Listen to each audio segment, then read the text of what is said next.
पूर्व श्लोक में भगवान ने अपनी उपासना की बात कही, ठीक है ना, आप लोग ने सुना अभी।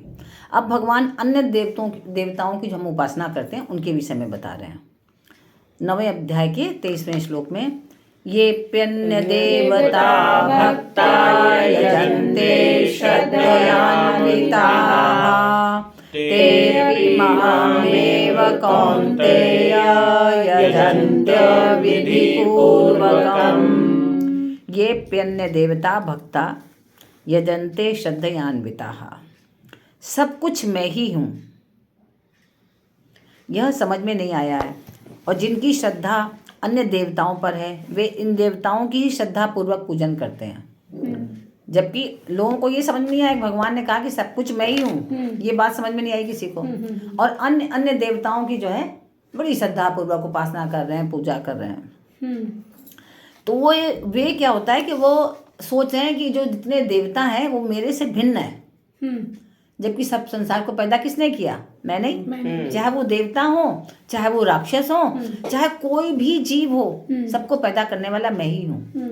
लेकिन वो मनुष्य जो थोड़े मूढ़ हैं, वो क्या समझ रहे हैं कि ये जो है भगवान से भिन्न है और उनकी उस परमात्मा परम पिता परमेश्वर के अलावा उनकी बड़ी श्रद्धा से पूजा कर रहे हैं, बड़ी श्रद्धा पूर्वक पूजा कर रहे हैं। और वो क्यों कर रहे हैं? क्योंकि वो देवताओं को मेरे से अलग मान रहे हैं, वो मेरे से भिन्न मान रहे हैं और मेरे से अलग और बड़ा मानकर अपनी अपनी श्रद्धा भक्ति के अनुसार अपने अपने इष्ट देवता, सबके अलग अलग इष्ट देवता होते हैं कि मेरे इष्ट देवता ये हैं, मेरे इष्ट देवता ये हैं। भक्ति के अनुसार अपने अपने इष्ट देवता के नियमों को धारण करते हैं कि हमारे उनका नियम ये है इसलिए मैं पूजा करता हूँ। तो इन देवताओं की कृपा से ही हमें सब कुछ मिल जाएगा, ऐसा समझते कि बस इनकी कृपा से ही मुझे सब कुछ मिलेगा। और हमेशा नित्य निरंतर उन्हीं देवताओं की उपासना में लगे रहते हैं, जबकि उनकी उपासना भी घूम फिर के मेरे पास ही आएगी। तुम डायरेक्ट ही आ जाओ, लेकिन आप आदत ही घूम घूम के वहां तक पहुंचेंगे तो आपको विलम्ब होगा ना फिर घूम के पहुंचने में। तेऽपि मामेव कौन्तेय यजन्ते विधि पूर्वकम। देवताओं का पूजन करने वाले भी वास्तव में पूजन मेरा ही करते हैं, किसी और का पूजन नहीं कर रहे हैं, वो भी मेरा ही पूजन कर रहे हैं। क्योंकि तत्व से तो देखा जाए अगर तो प्रभु के सिवाय कुछ है ही नहीं, सब कुछ वही है। तो वही भगवान कह रहे तो मेरे से अलग उन देवताओं की सत्ता कहाँ है फिर? भाई नहीं सत्ता, सब मेरे ही स्वरूप हैं, उनके अलावा कुछ ही नहीं। तो उनके द्वारा किया गया देवताओं का पूजन भी वास्तव में किसका पूजन है? भगवान का ही पूजन है, मेरा ही पूजन है, भगवान कह रहे हैं। पर वो क्या है, विधि पूर्वक तुमने नहीं किया मेरा पूजन। ये क्या किया? अविधि पूर्वक किया, क्योंकि आप इनडायरेक्ट वे में चल रहे हैं।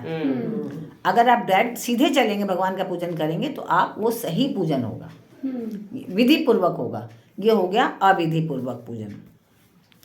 तो अविधि पूर्वक पूजन जो है ये क्या मतलब हुआ इसका मतलब ये नहीं हुआ कि पूजन सामग्री कैसी होनी चाहिए, उसके मंत्र कैसे होने चाहिए, उनका पूजन कैसे होना चाहिए, इस विषय का उनको ज्ञान नहीं है। इसका मतलब यह है कि मेरे को उन देवताओं से अलग मानना, ये हुआ अविधि। ये नहीं कि हमने उनके में जल नहीं रखा या उनको प्रसाद नहीं चढ़ाया, ये नहीं है कि मंत्र गलत पड़ा, आपने उनको उनसे अलग माना। जबकि आप देखिए आगे भगवान श्री कृष्ण अपना विराट रूप दिखाएंगे ना, तब जितने भी देवी देवता जो सब उनके अंदर है, तो उनसे अलग कहाँ हुए? उनसे अलग कुछ है ही नहीं। लेकिन फिर भी बहुत लोग उनसे अलग मानते हैं लोगों देवताओं को। जैसे कामना के कारण ज्ञान हरा जाने से, अपनी बहुत सारी कामनाओं के कारण हमारा ज्ञान जो है हर जाता है, चला जाता है, वे देवताओं के शरण में हो जाते हैं, है ना। ऐसे ही यहाँ मेरे से देवताओं की अलग सत्ता मानकर जो देवताओं का पूजन करते हैं, यही अविधि पूर्वक पूजन है कि हमारी इतनी कामना है।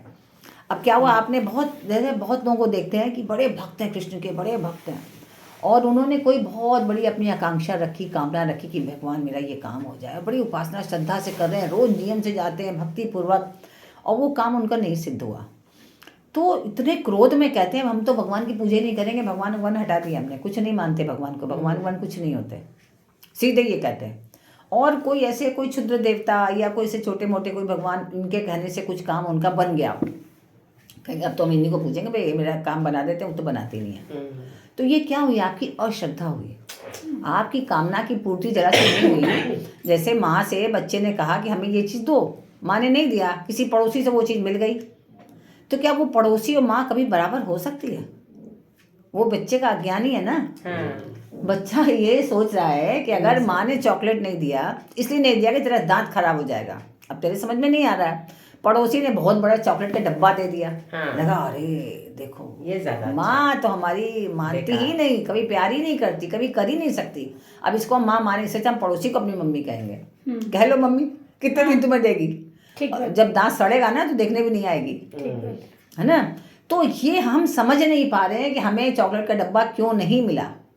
हम बस ये समझ रहे हैं कि ये तो हमारे पूजा करने लायक है ही नहीं। ये जो अश्रद्धा, ये जो अविश्वास, ये है मूर्खता, ये है अविधि पूर्वक पूजा करना। कि विधि पूर्वक आप पूजा नहीं कर रहे हैं क्योंकि आपने स्वार्थ वश किया, कामना वश किया। आप सीधे सीधे विश्वास करके वहीं बैठे रहो, वहीं बैठे रहो, तो माँ टॉफ़ी की जगह तुम्हें लड्डू बना के देगी जो आपको फायदा करेगा। उसमें मेवे भी पड़े होंगे जो आपके लिए स्वास्थ्य के लिए भी लाभ होगा, बुद्धि के लिए भी फायदा होगा। तो लेकिन आप में विश्वास ही नहीं है तो आप छोड़ के भाग गए, तो भाई ठीक है जाओ, उनसे ज़्यादा तुम्हें कहीं मिल जाए तो प्राप्त कर लो।